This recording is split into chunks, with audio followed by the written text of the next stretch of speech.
विद्यार्थ्यांवर थेट गुन्हा दाखल होणार आहे। महाराष्ट्र राज्य माध्यमिक आणि उच्च माध्यमिक शिक्षण मंडळानं कॉपी मुक्त परीक्षा सुनिश्चित करण्यासाठी कडक उपाययोजना राबवल्यात। त्यानुसार परीक्षांमध्ये कॉपी करताना किंवा विद्यार्थ्यांना मदत करताना आढळल्यास विद्यार्थ्यांवर थेट फौजदारी गुन्हा दाखल केला जाणार आहे। कॉपी मुक्त अभियान राबवत परीक्षेसाठी आवश्यक नियमावली विद्यार्थ्यांना देण्यात आले आणि त्याचं काटेकोरपणे पालन करण्याचं आवाहन मंडळाचे अध्यक्ष शरद गोसावी यांनी केलं आहे।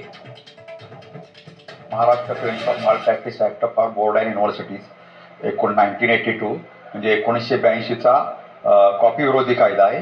तर या कायद्यामध्ये जो विद्यार्थी गैरमार्गाने गैरप्रकाराने जर एखादा पेपर लिहित असेल, एखादं साहित्य आढळलं तर त्याच्यावर गुन्हा दाखल आपण दरवर्षी करतो आणि याप्रमाणे यावर्षी सुद्धा होईल, गुन्हा दाखल होईल। आणि हा गुन्हा दखलपात्र आणि अजामीनपात्र असावा। जे कॉपीला उद्युक्त करणारे, कॉपीला प्रेरणा देणारे, प्रत्यक्ष गैरमार्ग करणारे किंवा प्रत्यक्ष कॉपी करणारे यांच्यावर हा सुद्धा कायदा लागू होणार आहे।